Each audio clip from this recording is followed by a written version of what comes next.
Hey everyone, Ponyo here. Thank you for tuning in to another episode of After Dinner Mints. I highly encourage everyone tuning in to join us in the Art Blocks Discord. A link to our Discord can be found in the show notes. As always, make sure you like, comment, and subscribe to our YouTube channel so you don't miss an episode of our weekly show. And now I want to introduce our guest for today. We have generative artist Mount Vitruvius. Hey, Ponyo. Thanks for inviting me. Yeah, thanks for being here today. How are you doing? I'm doing good. Yeah, I'm doing good. It's a bit of a miserable day in London, but it's nice and cozy in here. So, yeah. Well, I'm glad they were able to link up today and talk about, some of the projects you've been working on in the past, and then especially Render's game, which was released on Art Blocks just a few months ago. But yeah, let's go ahead and kick things off. Maybe you can just start things off by just telling us a little bit about your background. Sure. So I've always been a strange concoction of different disciplines in one person. So I'm a mixture of software engineer, designer, artist. I think a lot of this started out when I was really young. My mum used to make she'd make clothes and she would design clothes, and she just really cared about every facet of the process going into that. So, we had goats where I grew up on a farm in Somerset that she would actually shear and make all the wool herself, and then she would put those through this sort of loom and this knitting system that she would program with these cards. And it was a very sort of holistic perspective on kind of creating. So it was everything from understanding the sort of technologies and the processes that went into it, all the way through to kind of this garment that would come out, and how she'd iterate on it and how she used those machines to kind of help her understand how to design something better. And I think when I got my first computer when I was about 12, I kind of approached, I already had that in my mind. I sort of already approached making stuff with the computer in that kind of similar way. And I remember, finding a piece of software called a tracker, which is, a way that you would make music on a computer quite early on. And I remember seeing all the lines in the tracker. So you would say, hey, I want this note on this beat of the bar and this note on this beat of the bar, and all of these different ways of kind of expressing it, how the computer would sort of play that back. And it, to me, just reminded me so much of what my mum was doing with those cards that she would feed into the knitting machine. So I sort of immediately got the connection there, and started experimenting with software, and eventually kind of breaking out of what the software let me do, and sort of start thinking, well, how do I make software that's better in order to make what I want?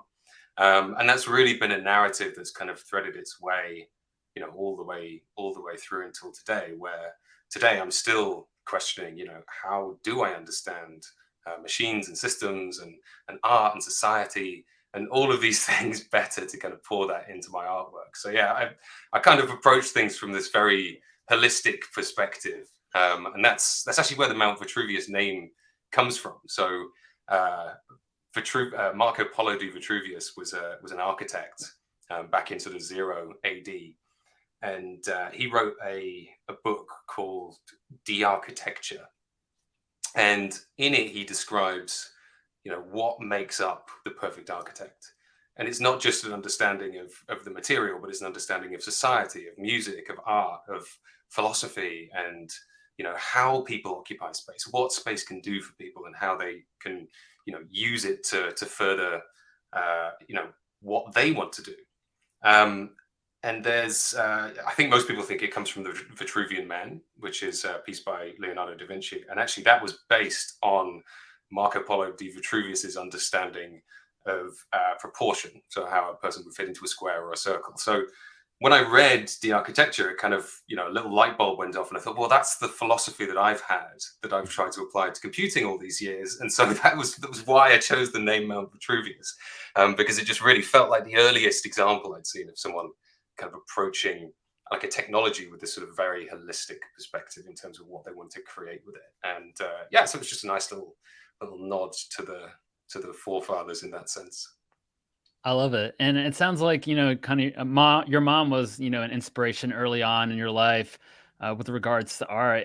Were there any other artists that you kind of looked up to over the years that have helped, inspire your work today?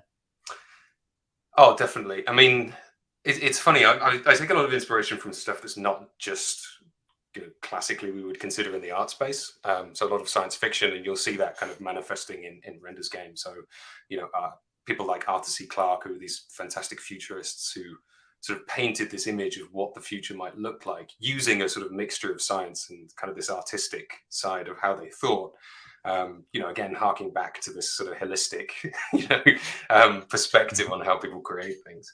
But I think two that I think I'm most thankful for historically, Zach Lieberman and Matt Delorius, most recently, because I think, I followed them for years and years and years, and I never had the opportunity to be a full-time artist. I could never, like, digital art just there wasn't really a market for any of this.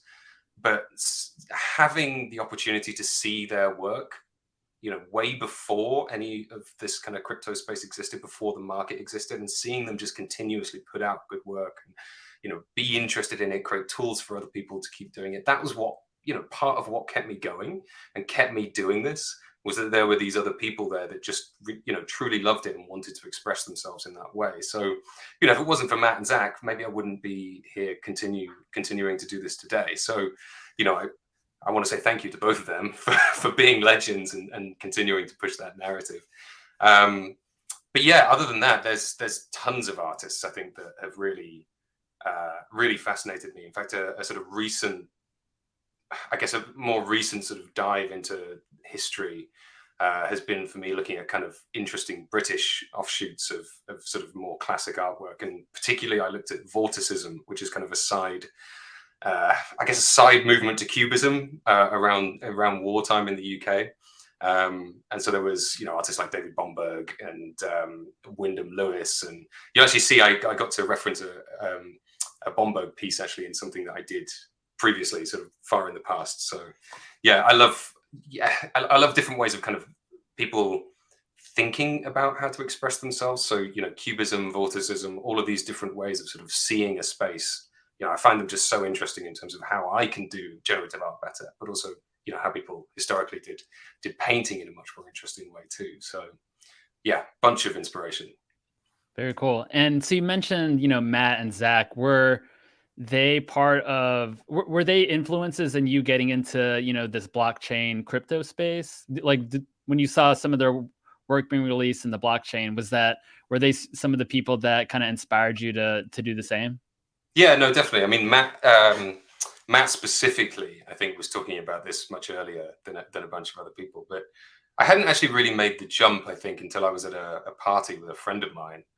And he's been in the crypto space quite a long time. I mean, I was too. I remember getting Bitcoin from the Bitcoin faucet, where you could get like 0.5 Bitcoin for free, right? And I was part of the sort of open web movement. And so to me, the idea of having like an open finance system as well that kind of would go alongside that was really fascinating.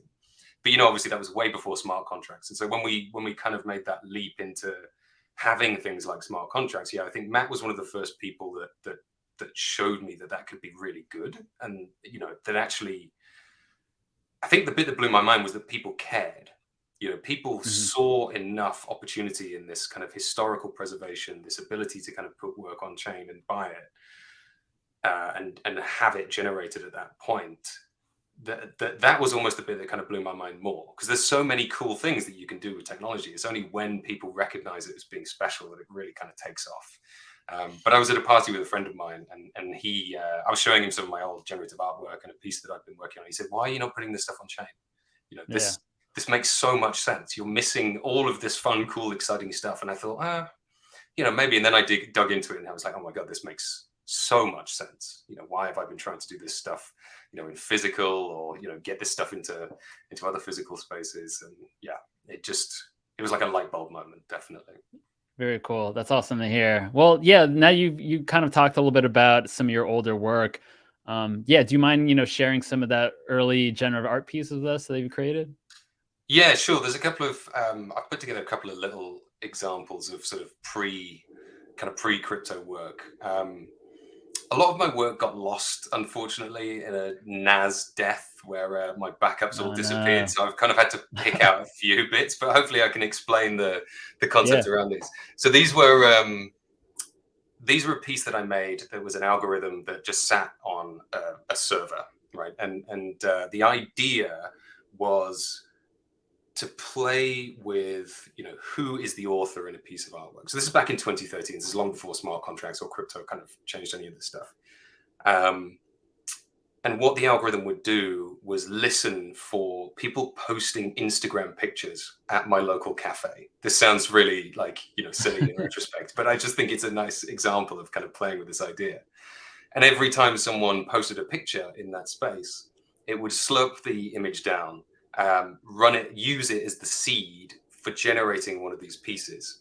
And then I went through and picked all of these outputs and I put them up in the cafe. I asked the barista, who was, I spoke to him every day. He was fine with it. He just said, yeah, put it up, no problem. So I put these up in the cafe, and underneath they had the artist listed as the person who'd taken the original photograph. And so the idea was that people would come into this space, maybe people who are regular to the coffee shop, and see these pieces and go, oh, this has got my name on it. How bizarre, quite interesting. What I really wanted to happen was that they'd take a picture of it, and then the algorithm would make a piece out of that picture that they'd just taken of the artwork that they hadn't necessarily created, to then create the next piece that would then go up in the gallery. I say the gallery, the coffee shop.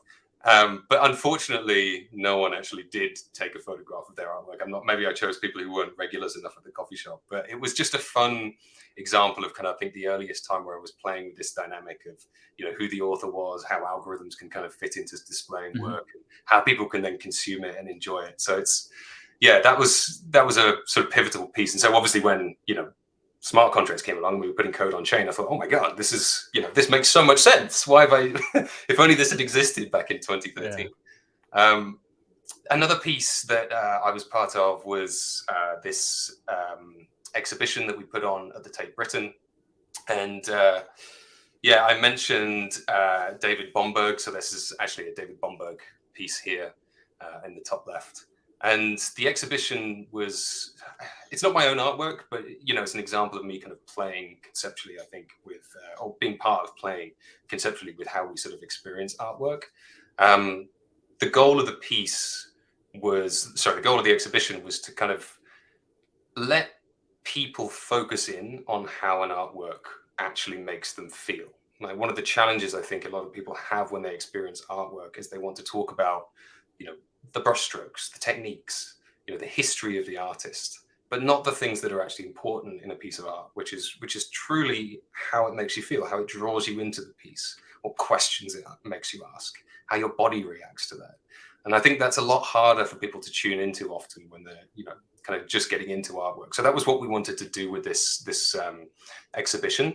And we did it in a couple of interesting ways. So it was sort of a narrative-driven experience. You would go into this space, you'd have headphones put on, so you're kind of isolated. We'd strap these this is a little picture I've got found in my photo library of the devices we use to actually monitor your physical experience of the artwork as you went around the space.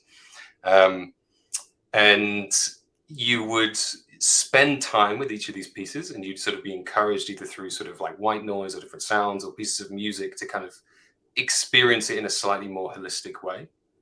And at the end, there was no screens involved in any of this, but you'd get this printout that would sort of pop out of the wall that gave you a sort of clearer understanding of your body's reaction to each of these pieces as you went through the experience. And so what we wanted was people to kind of take this away and go, oh, okay, why did I have this experience? And start talking about that with someone else. Start talking about the physical experience that you had with the artwork and how it made you feel and why that was important to you. So it was really just a way to kind of get people to ideally experience art in a sort of more thoughtful way. And it was quite divisive. We had some interesting reviews of this. Like, some people thought it was super pretentious and completely over the top, and other people absolutely loved it. So they extended it for, I think, 6 months, which was great. It's only supposed to be in for 2 months, I think, in the Tate. But yeah, that was a lot of fun. So that's hopefully 2 examples of kind of how I've been thinking about playing with this stuff kind of before crypto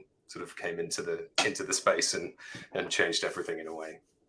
That's very cool. It's really interesting to hear how, that piece came out of the wall, and it kind of shows like how people kind of felt. I feel like if I were to get that printout, I'd want to go back again and just, be like, oh, I felt this way, or it monitored that I felt this way during, this specific piece. I think that's I almost think it's like ahead of its time. Maybe that's why people wrote like things where they're like you said, maybe it's pretentious, but I think it's brilliant because it is important to talk about like how you feel, how you can connect with the art itself. But you know, it's a yeah, that's a really cool piece, and I appreciate you sharing that with us. Oh, you're welcome. No, I loved the fact that it was divisive. Honestly, I think it's so much better when something's a bit divisive than Yeah, just kind of like an average experience for everyone. So definitely. yeah, no, it was I neat. completely agree. Well, I know you've also done some work previously before Render's Game on FX Hash and GM Studio. Do you want to talk a little bit about those pieces? Yeah, sure. Let me just swap over to my website. That's probably an easier place for us Okay. to see them. Uh, 2 secs.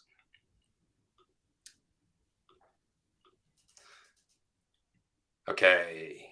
Yeah. So my sort of foray into the crypto space started in October.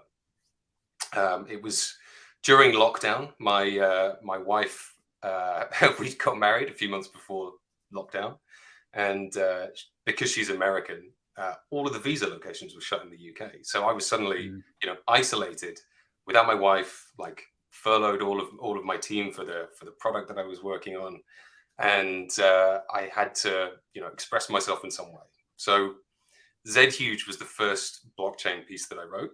I've always kind of, as I mentioned at the beginning of this conversation, I like to come at things from this very holistic perspective of understanding the technology as much as I can in order to know what I can do with it. Um, so this was not originally designed as a piece for the blockchain, and I actually ended up having to build my own platform to launch this piece because I wanted to understand solidity, I wanted to understand the mechanics of minting, I wanted to understand what collectors thought, and how the whole system operated. So it felt like the right thing to do to kind of make my own thing. And Z Huge was sort of born out of that. And you'll see, I think, a lot of details in this piece that kind of weave their way through my more recent pieces as well. So, this was really about kind of understanding how to sort of form and carve these shapes and these structures out of noise. A lot of my historical work, I guess, prior to doing art in seriousness, was in music. So I used to write music software for a long period of time. And the way I often think about kind of shaping and working with sort of visual noise is actually based on a lot of the techniques and the knowledge that I built up in audio synthesis. So that's why I kind of use these noise fields in this quite expressive way, compressing them, structuring them, multiplying them, limiting them, and cutoffs, and all of these sort of techniques I would use in audio to kind of get these interesting structures and teasing out these kind of interesting shapes. So Z Huge was really a lesson to myself in kind of working out how to do that a lot better. From that point, I launched this not expecting it to do particularly well. It was just my first foray into this, and I was really happy that it found an audience and people really loved the work. And from that, I got invited into GM Studio, and there we were talking about, well, what if we built our own platform? And I'd just come off the back of doing that with Z Huge, so it made sense for me to kind of help nurture that into existence. And so Mind the Gap started really as kind of like a port of Z Huge into something JavaScript based that could be much easier put on chain, would work as a sort of reference point, I think, for a lot of other ways that people wanted to create generative art, other than the sort of slightly off the wall techniques I was using prior to this. And I was really pleased with the way that this collection came together. It's very illustrative. I think it's a lot more like my illustrative kind of style. So I did an experiment for a year where I used nothing but an iPad, no computers, no Macs, just an iPad. And the goal with that was for me to start thinking a lot more visually in how I kind of expressed myself. And so I took up a lot of illustration during that period. I've always been fascinated by illustration in the past, but never been an illustrator. All of my work has just always been through the computer. So getting to kind of express that in code felt really natural to me. And I think the sort of special part of this piece is really just how the light kind of works across the subtle shading within these tubes, and the interaction of color and sort of subtle sort of marks and lines just give it Yeah, they give it a very, very sort of like handmade feel, which is always kind of what I want my art to feel like, but not pretending to be not digital, if that makes sense. You know, I Mhm. want this to be. I want my always want my work to feel kind of honestly digital and honest to that medium, even if it does have this kind of handmade sort of structure. This is something actually I heard you and Harvey talking about, and I think it's a really fascinating topic. Because there's no right or wrong answer. You know, there's nothing Yeah. wrong with us creating something that emulates you know, a physical medium. There's also nothing wrong with doing something that's purely digital. This is just how I see, you know, my style kind of existing within the work.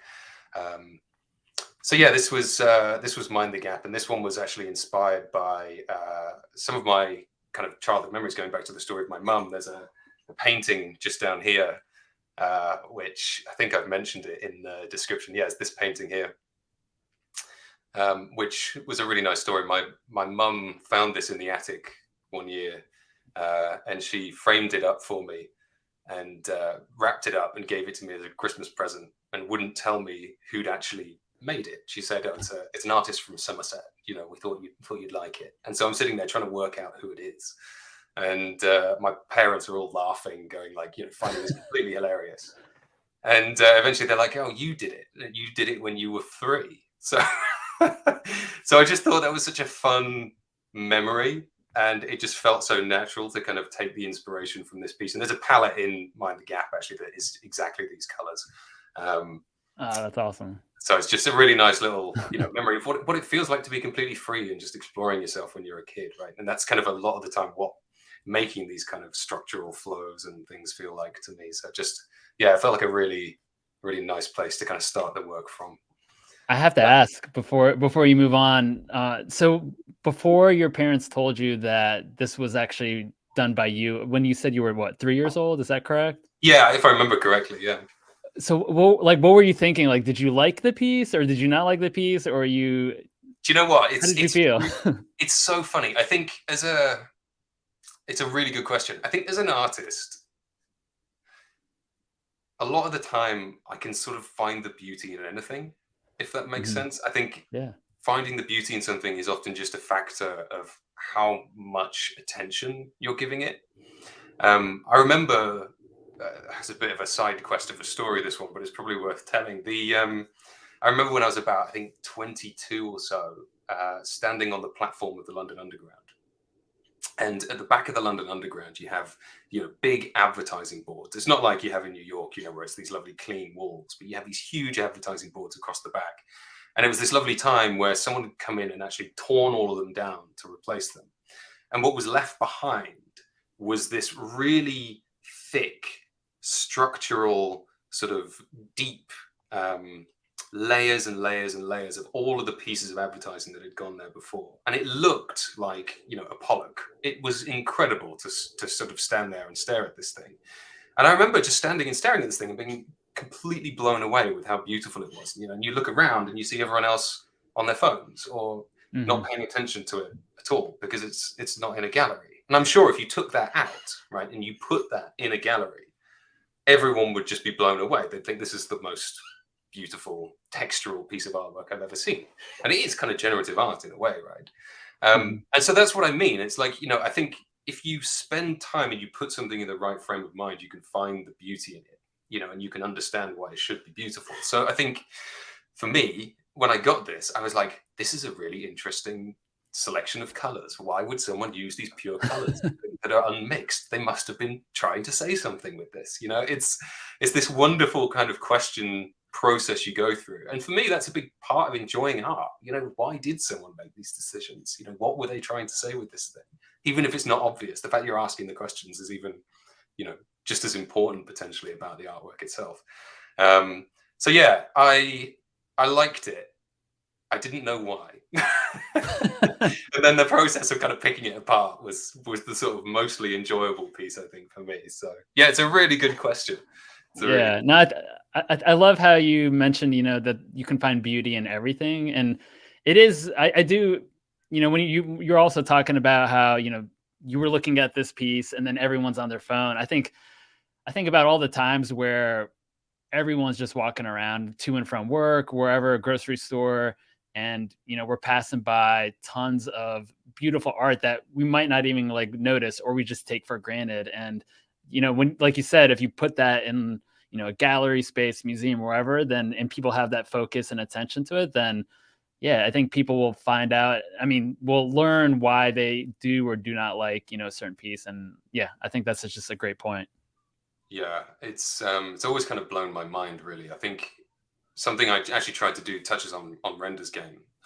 I did do a short video, which is on my website, and I wanted that to be as slow as possible. So to kind of give you time to spend with the piece, kind of force you to pay attention to it in a weird sort of way, because I think just with the pace of everything that exists in social media and the way that we use the internet today, it's so easy to just forget to take the time to look at something and to Yeah. get to take the time to find something beautiful. And so, yeah, I wanted to kind of embody that in the video in a sense. And that was why there's kind of this slow, ideally majestic thing. And I shared it around to a bunch of people and everyone said, it's way too slow. You got to speed it up. And I Yeah. thought, no, I want this to be, almost excruciating, but that you pay that close attention to it and you spend that time with it to find the beauty and why it's special.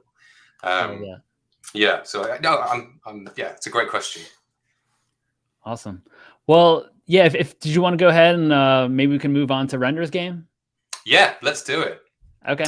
Excellent. Well, yeah, so Render's game is your, first project you've released on Art Blocks. Incredibly beautiful algorithm, and all the outputs I have gone through are just stunning. So, yeah, let's go ahead and dig in. I noticed that, on the project description, you stated that Render's game is a note to yourself on creativity. Can you go ahead and just, share a little bit more on that statement? Yeah, of course. So it's it's one of those pieces where I always like to do something new in the way that I approach something, whether that's understanding a certain fragment of the system that the piece is going to go into, or a certain fragment of how I'm trying to question something that's maybe off chain or outside of the art. And so for Render's game, I wanted to do something that was very different in terms of kind of the structural underpinnings of how the algorithm works. And I'll talk through this a little bit more when we go through. I've got a sort of visual story of how the piece kind of came together. But it just felt to me like I had to continuously rework and rework and rework this piece. I had a very clear idea of the feeling that I wanted this piece to kind of evoke, but the way of doing it felt like it never quite got there for me. And it took a lot of iterations to kind of find that sense of, hey, I've really nailed something that's different in the way that the algorithm works, and I've really nailed something that feels different in terms of the outcome, and it matches that feeling of what I wanted to create for the piece in the first place.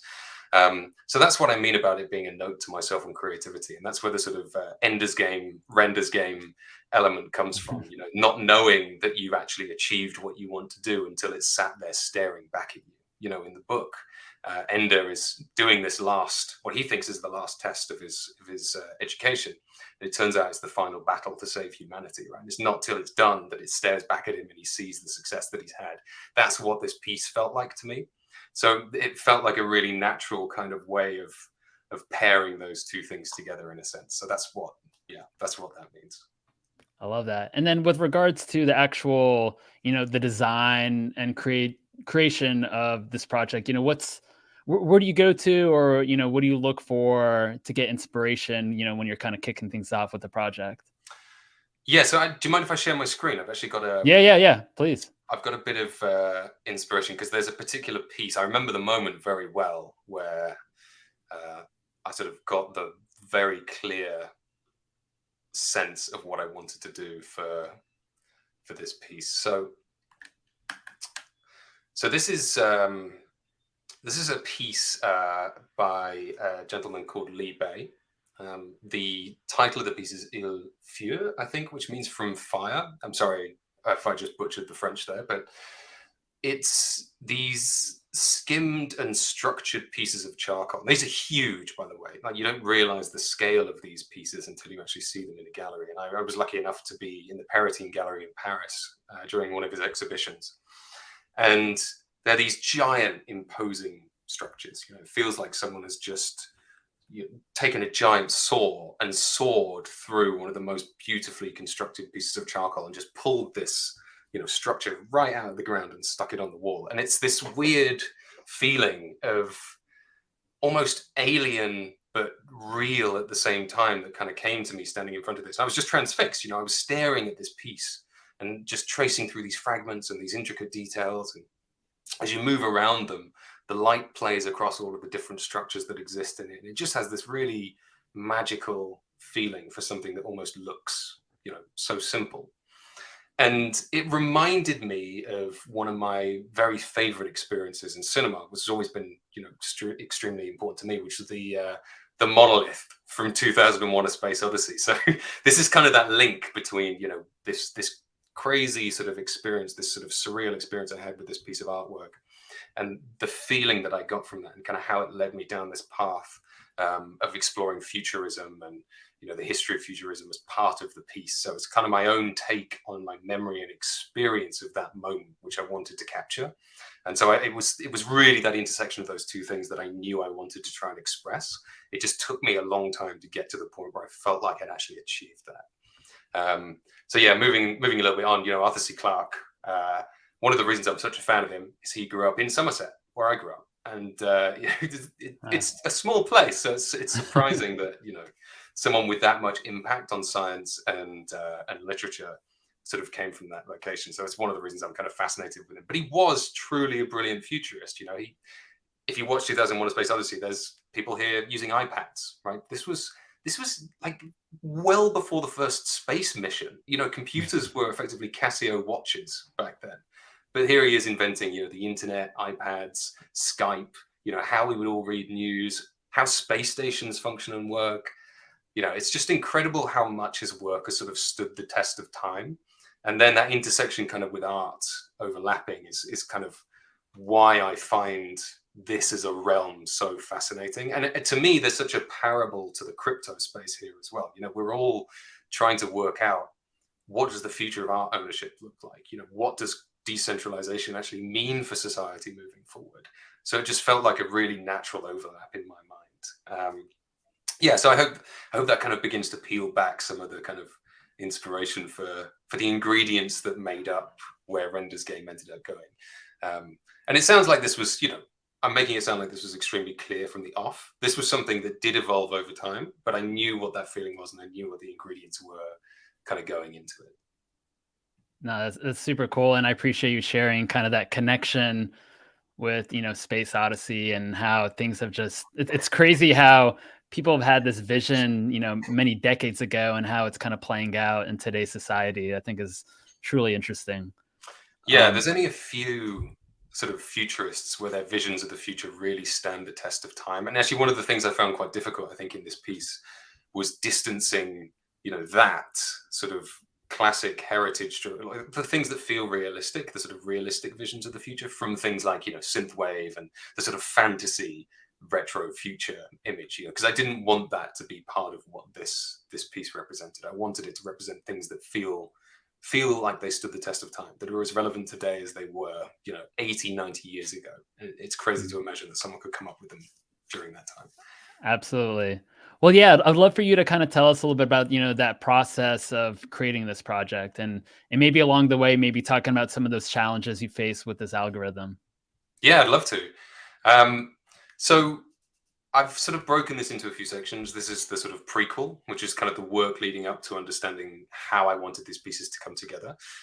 This is a test. So there's a debug view of something called a Delaunay triangulation. So if you think back to the Libe piece I sort of had in my mind, this kind of deep fractured sort of structure. One of the ways I felt like I could kind of get that level of complexity and detail is with this Delaunay triangulation process. And what a Delaunay triangulation is if I zoom in, you can sort of begin to see. Imagine each edge of one of these triangles is a little point. And what a Delaunay triangulation does is it takes all of those points and it works out, how do I draw a perfect triangle that doesn't overlap any other triangles and doesn't miss any sides? It's a really lovely classic computer science problem that's been around for ever. There's lots of different ways to solve it. But one of the things I started with was writing a really efficient Delaunay triangulation, because I knew that this was going to help me get that kind of depth and structure. And it's a really concise sort of computer science problem. So that was kind of where the piece started. And I realized, well, I'm lacking a lot of these sort of structural elements. I'm lacking a lot of movement within the context of this piece. Here's another example of a piece that was made sort of using that Delaunay triangulation and kind of working with moving all of those points around, packing them together, changing the structure, using noise to kind of seed their location. And it ended up with some really interesting sort of flows and textures within the piece, which I found quite enjoyable. There's a surprising amount of movement that comes out of this, which, I wasn't really expecting. But then I realized I wanted something a little bit more concise. I thought, is there a way that I can bring more of a kind of geometric structure into it? And that's where I started playing with, more procedural geometry. And that procedural just means do one thing, take that data, do another thing to it, take that data, do another thing to it. So this was taking, a line in space and expanding that out and then generating the triangulation across it. So this was kind of like the early experiments around kind of finding form and structure that could be interesting. This is, again, you can't see the Delaunay triangulation here, but it uses it to kind of govern the structure that exists through the piece. This was one of the more interesting outputs. So using that line structure again, finding ways to fragment each of these lines by sort of manipulating the triangulation process as it happens across each of those lines. So you end up with this lovely sort of simple structure. Again, it felt good. It didn't feel like it hit the long form structure that I wanted for this piece. So these were kind of early little experiments, just trying to find ways to see opportunity in the algorithm itself. And I was quite pleased with some of these outputs. So yeah, different ways to fragment and different ways to sort of guide the triangulation into sort of more structured forms that sort of feel like you get the motion, but feel like you also have a much simpler structure. And then sort of ending on this one, which I actually really like this piece as a sort of individual piece. It's got a lot of depth. The color application was the important part of this one. Rather than using a sort of way of painting for each line, this uses a way of seeding the colors that are used in the piece with a different noise field. So you end up with almost, a kind of painting like structure and effect, but you can also see the lines as they kind of run through the work itself. And you're probably looking at this and thinking, this doesn't look anything like Render's Game, right? But this was kind of the prequel to sort of what Render's Game ended up being. And if I go then to this sort of next step, which was kind of the second part of the algorithm that sort of unlocked where Render's Game ended up going, this becomes a little bit clearer. So this is a debug view of something called a hobby curve. Again, it's another really nice algorithm. There's a really good paper on how the hobby curve algorithm works, which I used as the basis to implement my own version of the algorithm. And what a hobby curve tries to do is create these very smooth sweeping curves through points that you put down. So how first time we put these points down and we made these little triangles out of each one of those. What a hobby curve is doing is saying, well, let me go through each of these in order and do a perfectly smooth curve that fits beautifully and can loop and reconnect itself at the bottom. That's actually this is one of the sort of foundational pieces of structure within Render's Game, and you'll see kind of how we go from one to the other in a minute.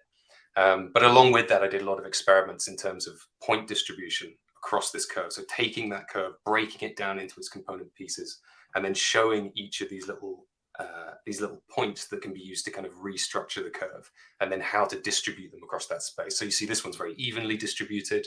There's no gaps between any of these particular points. These are sort of more flowing. They'll sort of express themselves a little bit more. So it was an interesting way to kind of start coaxing structure out of this sort of format. And the reason I explored this was because I knew with this, this piece that I had in mind, it was about breaking up that structure into space, about creating these sort of areas where you have, complexity versus structure. These complex structures kind of form these much larger forms and these much larger structures. So these were just ways of kind of finding or experimenting with how to do that. And then the sort of experiments that I was doing around that algorithm at the time kind of looked a bit like this. You can see how we got from, this sort of line-based versions before into something that's a little bit more formative and expressive using the curve structure. And then kind of starting to explode that out and say, well, maybe the curves don't need to connect. Maybe this is just a structural element, using those curves to kind of explore space and partition space in different ways within the piece. And then bringing back sort of structure and destructure and making them less literal over time. And you can start to see how this is sort of beginning to add up to Render's game over time. Bear in mind, this process took 6 months, so this is there's been a good few a lot of layers right from beginning to beginning to where we are now. I think this was the first output I found since losing all my work a long time ago, by the way. I've been really rigorous about backing everything up in terms of experiments. So I'm glad I've got all of these to show you. But this was, I think, the first experiment where it started feeling a little bit like the Render's game algorithm. So this was using those curves as structure, using triangulation on sort of those layers of structure to kind of create this interesting way of partitioning space, adding density, like removing density, making it feel like this kind of this sway across the canvas, which you just didn't have with either one of those kind of approaches. And you can sort of start seeing kind of the illustration style coming out. I'm not focused too much at this point on what the piece actually necessarily looks like at the end, because I know I'm not releasing these. These are just ways of me understanding visibly how the algorithm will work. And there were some quite interesting ones here. You can start see towards the end here, I'm playing a little bit more with destructuring and having less obvious sort of areas of structure within the algorithm itself. And these progressed over time to sort of get more and more and more complex, where you'd have much clearer areas of destructure and structure. So you see the top right, you've got this kind of destructured mesh, and then it sort of moves more into structure in the center. And yeah, these started feeling a little bit more interesting over time, moving more towards destructure than it was structure. And I had to pull that back. You'll see a little bit later in the project. These are quite interesting. I experimented with these much more organic structures within the piece. So, looking to find something that sort of referenced this idea of, what charcoal represented, these kind of very organic structures. And then this piece was kind of a little step towards more of the illustrative style that I felt was going to be indicative of what the piece would look like. Let's keep going. So this was the phase where I think I knew this project was going to be something interesting, but the outputs at this time felt a lot more abstract than what we see in the final Render's game piece. I think they're interesting works in their own right, but they lack a sort of concision to them, I think, that Render's game sort of ended up with. It hits more those kind of classical, almost cubist kind of notes. And actually, cubism was really the way that cubism works was kind of the theme that unlocked this algorithm. So as we saw, we've got those kind of Delaunay triangulations, we've got those hobby curves. They form a structure, and then the algorithm takes that structure apart and it rebuilds it again in its own interpretation of how that structure could exist. So it kind of transforms them down into its component parts and rebuilds them. So you end up with this, in these ones, very destructured looking structure. But that's directly referenced from kind of how cubist works were painted. People would look at a scene or an object, they would mentally decompose it into the forms that they saw existing in it, and then paint it as their imagination saw it. So it was this way of kind of representing the abstract in your own mind. And so that was actually the inspiration for how the Render's game algorithm would work. So these are more interesting ways of kind of creating structure out of that destructured set of data, I should say. And I was quite pleased with some of these. I thought they looked really interesting. Moving more towards kind of an illustrative style, these were kind of working out, how do I balance this abstract and the structure again? And I think some of these I was really pleased with. I quite liked this particular piece. It's got a really nice, like, lilting flow to it. It feels like the illustration style is kind of becoming a little bit stronger, but it's not as concise and literal as where the piece ended up. One of the techniques I like to use is to kind of remove all color. There's normally a point in a piece of artwork where I realize that something's not quite landing for me. And often it's masked by sometimes the complexity of the work. So just stripping everything back, removing all of the color and saying, just focus on the line, focus on how the lines work together and how they represent the kind of form and the structure. And I actually thought these pieces were really interesting as a sort of step towards Render's game. You know, they felt like classic ink illustration. And it was at the point that I'd done this that I realized I knew what the feeling I wanted to capture with color was. I think this one particularly is very kind of, you know, it could just be, you know, someone with a pen, right? And it just evoked the right kind of feeling for that illustrative style that I wanted to represent. Then I think, oh, my computer is not having a good day. There we go. After that, I realized I was working far too abstract. You know, I needed to bring more of this kind of literal feel back. And this is where you start seeing what we kind of now have as the sort of Render's game output.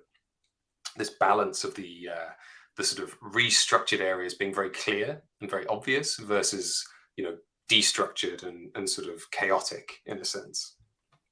So these were mostly experiments that kind of covered both of those balances. And I think this last one here is probably the first piece where I went, oh, okay, I've got it. Now I know this is hitting the feeling that I wanted to conjure up at the beginning of what I intended to do here. Obviously, there was a long way to go from that point. Here are the first two pieces. You know when I'm putting something in a mock-up frame that I'm feeling like it's getting there. So this is the first time I'd kind of like mocked up, I think, any of the sort of framed versions of what I felt a Render's game output would represent.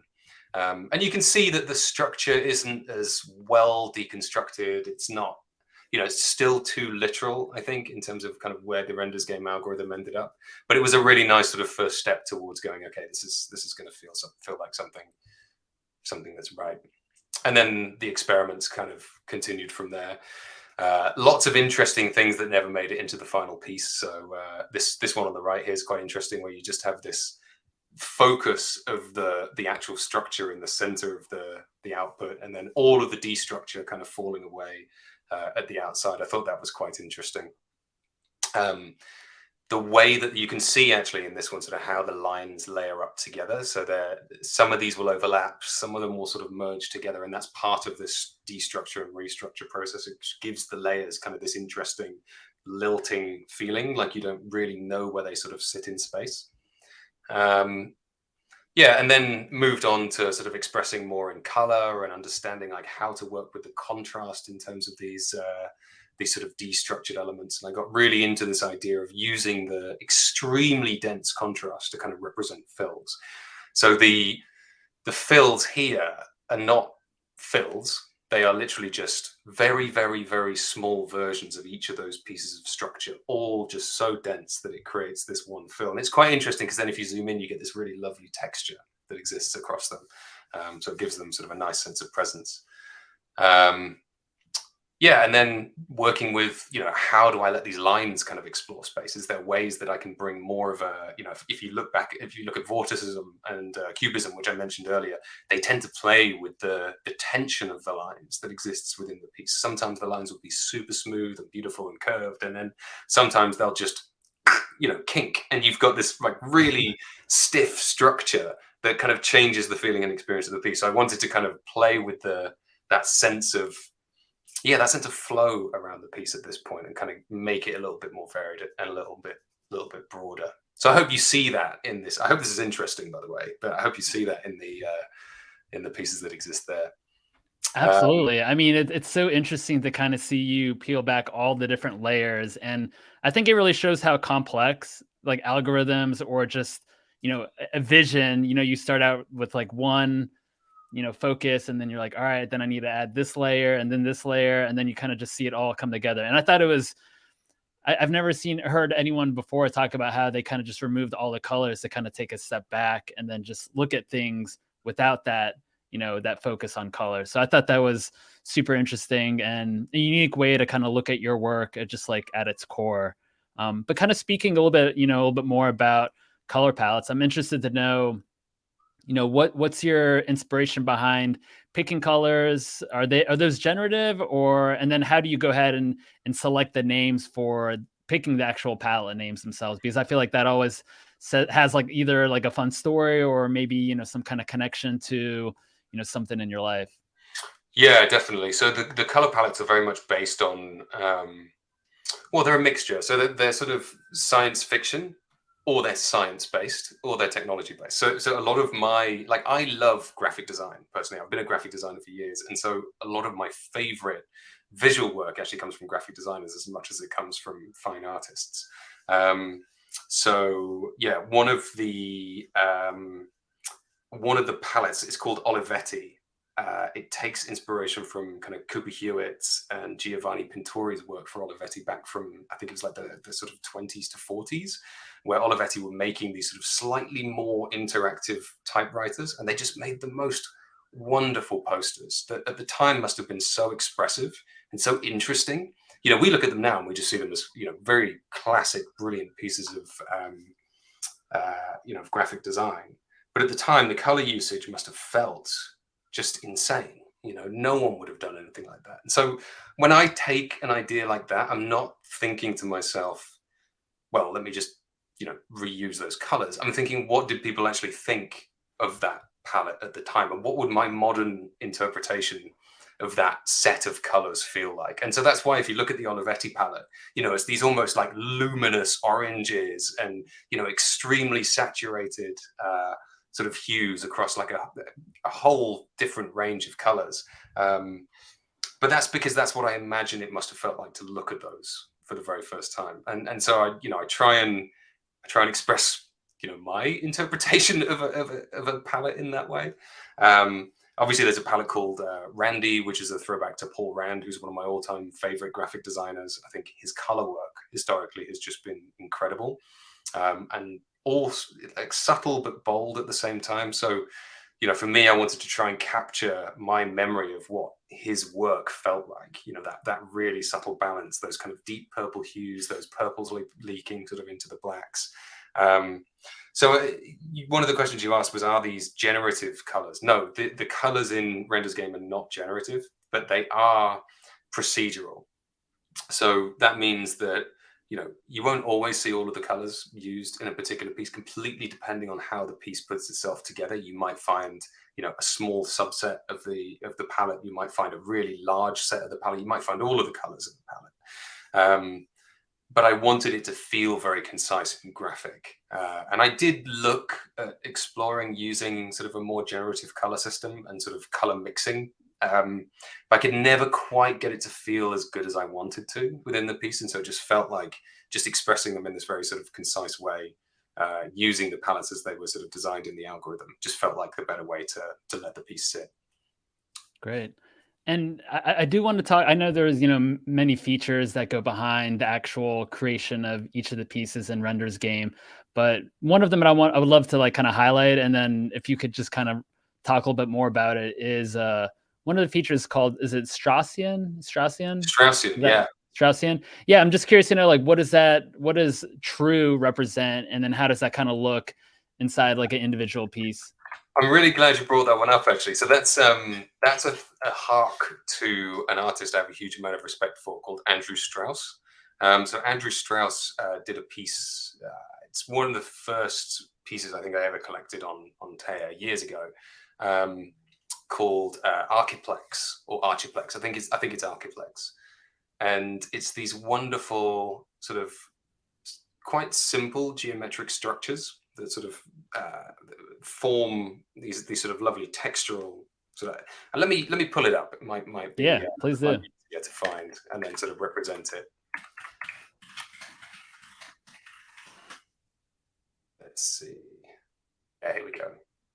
I hope Andrew doesn't mind me showing his Instagram. We can add a link also in the show notes, so if people want to look a little bit more into it, that'd be great. Yeah, no worries. So this is, here we go. I'm not an Instagram user anymore, so it's all changed since I looked at it last. So this is the this is the Archiplex series by Andrew Strauss, and I've just absolutely loved these since he started producing them. And so when I was doing the renders game algorithm, one of the ways that the algorithm operates is that it actually removes outside of those curves. It'll actually remove geometry more regularly from geometry that's generated outside of the curves. And one of the things that I can do is switch that off. So when I switched it off, it ended up creating structures that were a lot more, like you saw a lot more of the original structure and a lot more of that original kind of triangulation. And some of the pieces, when I sort of really filtered them down to these kind of central themed objects, reminded me a little bit of Archiplex. And so I sent them to Andrew and I said, hey, what do you think of these? And he's like, hey, these are really cool. I was like, well, if I put them in the piece, can I call it Straussian, as a trait? And he was like, yeah, that would be awesome. So yeah, thank you, Andrew, for letting me do that. His work's really inspiring to me. I think he just makes some of the most beautiful artwork. Very cool. I appreciate you sharing that. And how do you envision collectors, kind of displaying art from this collection? I noticed actually, I think it was last week, you shared a tweet actually where it showed, I don't know if it was a test print or like an actual print from what you can provide. Oh wow, is that the one behind you right there? That was probably this one. Yeah. So this is one of the prints.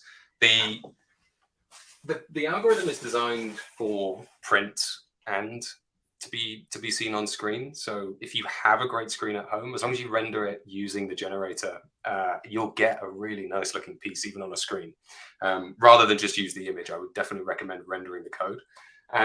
You can order prints. I'm actually about to put print. I've just redone the print ordering process on my website. So you can order all of my pieces in print. They're all designed for print. I work with a fantastic print studio here in London, who are very gracious and let me come and spend a lot of time there trying out lots of different papers and ordering tons of crazy stuff so that we can get them to look and feel really perfect. And I've had to, for every piece, I always do prints prior to launching the work to make sure that the colors, the texture, the paper just feels absolutely bang on.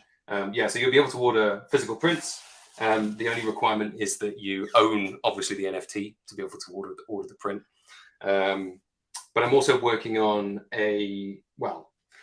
we'll see. This isn't a guarantee, but I'm working on a physical one-of-one algorithmic edition of Renders Game, which is a custom-built screen with an embedded computer and beautifully framed. So it will endlessly generate outputs of the algorithm. There's only going to be one of those.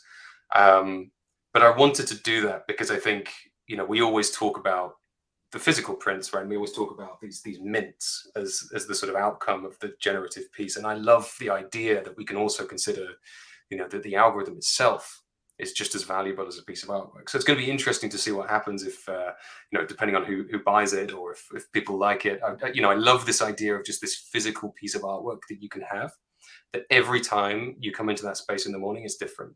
And you'll only get to experience it for those, 10 minutes that you spend with it. And then you come back next time and it's gone, and the only thing that's left is your memory of it. So for me, I love that in art. And I think the opportunity to do that in the algorithm will be really exciting. So hopefully that'll be an option as well. I'm really pleased with these prints. The depth and the saturation in this paper and the print just looks super good. This is the Olivetti palette, by the way, that I was talking about. Okay. Yeah, I was just going to ask which palette that was, but that's the photo that you shared on Twitter was just absolutely stunning. And I'm glad that you're going that route and kind of taking your time, not really rushing into, picking prints, making sure that, like you said, the paper, the texture, the colors all come through really well. So I'm glad that's being done. I definitely want it to be a better experience than you can get with your regular computer screen at home. So yeah, absolutely. Were there any, surprising mints that came through with the final outputs, or any favorites from the Renders Game project?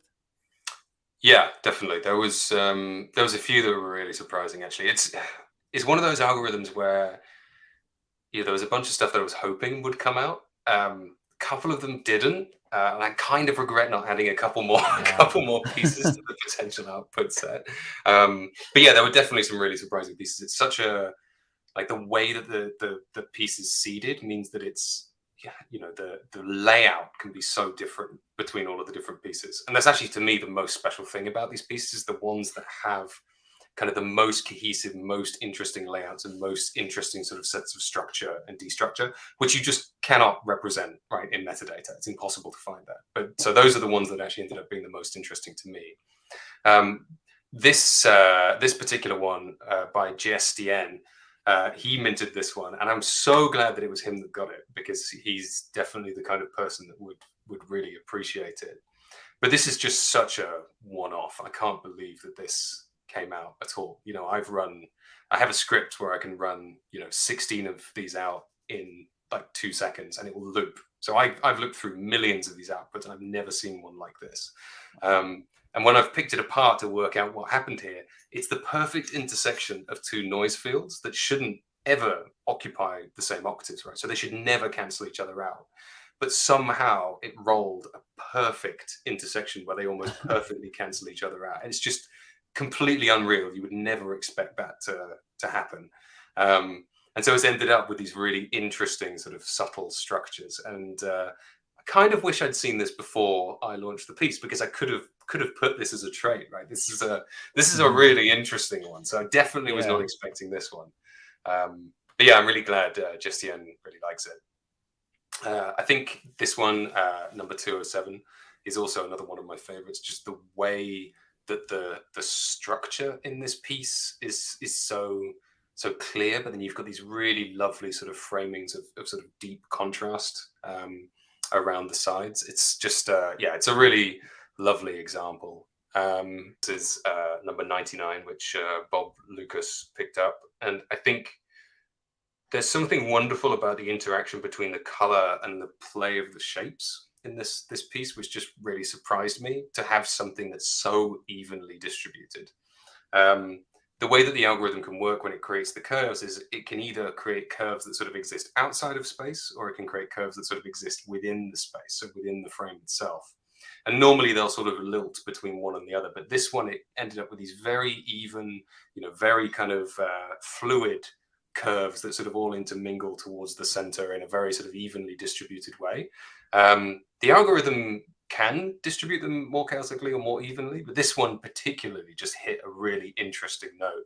And with this palette in particular, I was really pleased with this one. I was really pleased that came out in the final set.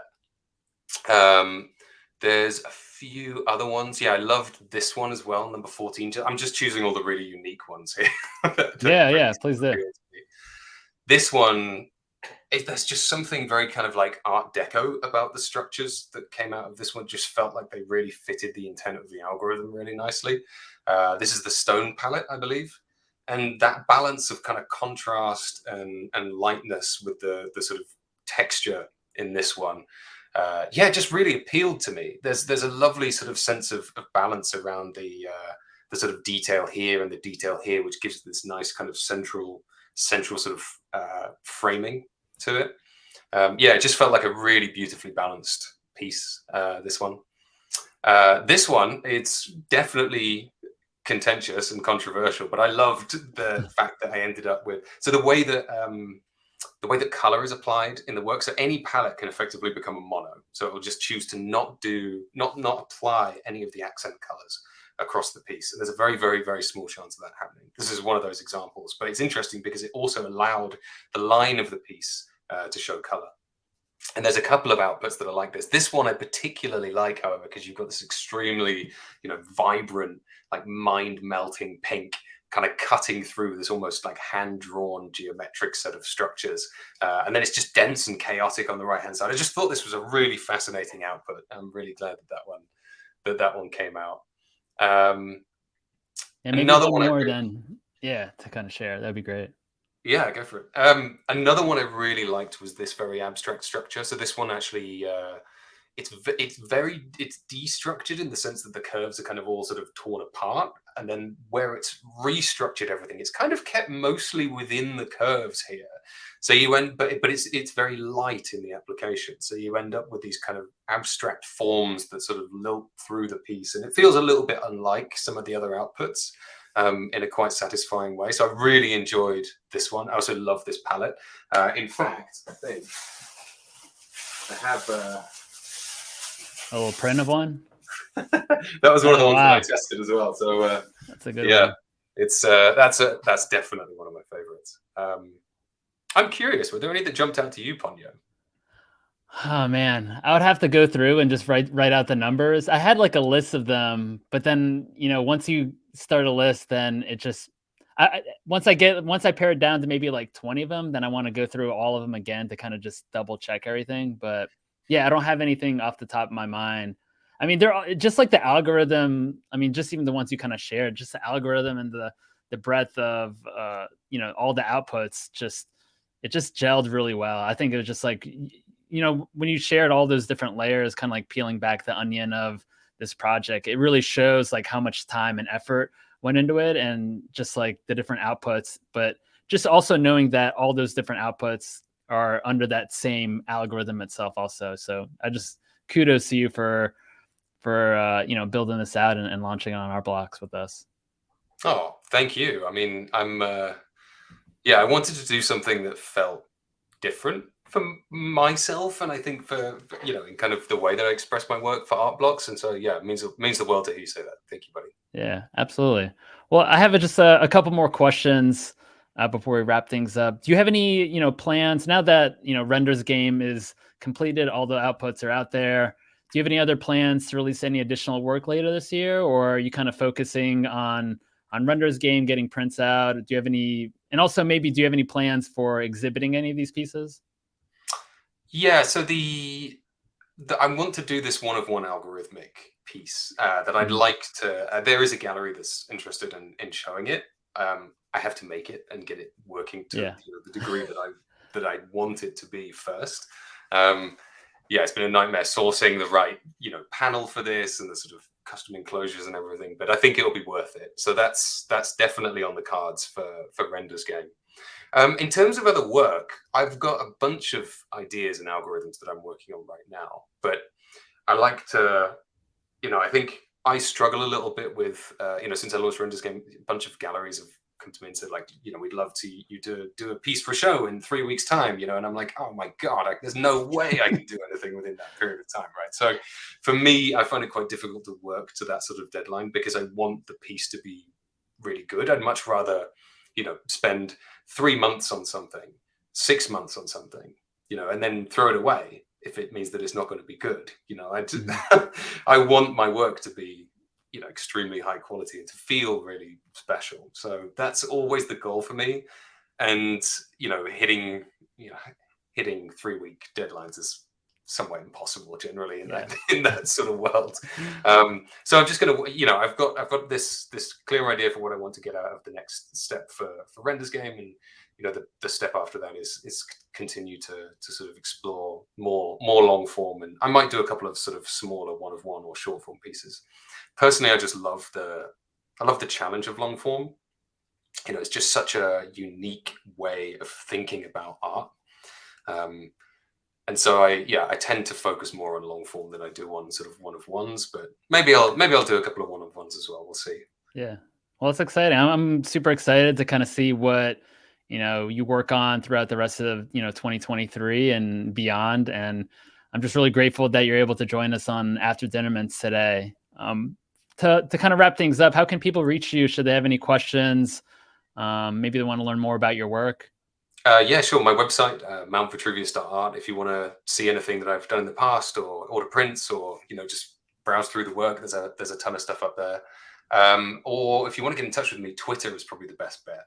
Ping me a DM on Twitter. I tend to look through my message requests, every month or so, at least every couple of weeks. And yeah, I'll try and get back to people there if you're interested. Yeah, Sounds I just want great. to say thank you, to you and Snowfro and everyone at Artblocks. I mean, you guys have brought this whole idea of art made with code into sort of collective understanding, and it's just amazing for people like me because I've always loved this. Right, this is what I've always wanted to do, and this is me getting to do it. And so I just wake up and get to do this stuff every day, and I couldn't be happier. So yeah, thank you, everyone. Really appreciate that. Yeah, absolutely. It's a team effort, but it's just, hearing the comments like that about, this is something they always want to do. This is just like a great platform to kind of release the type of work that they want. That's what we want to hear. So really appreciate you sharing that. And yeah, for joining me on After Dinner Mints. Yeah, it's been a pleasure chatting with you today. Yeah, you too, Ponyo. Take care. Speak to you Cheers. soon, I hope. Yeah, absolutely. For anyone else tuning in, just make sure you comment, like, and subscribe to the Art Blocks YouTube channel. Make sure you be kind to each other, buy what you love, and we will see you all next time. Thanks so much, MountVitruvius. Thanks, buddy. Talk to you soon. Okay.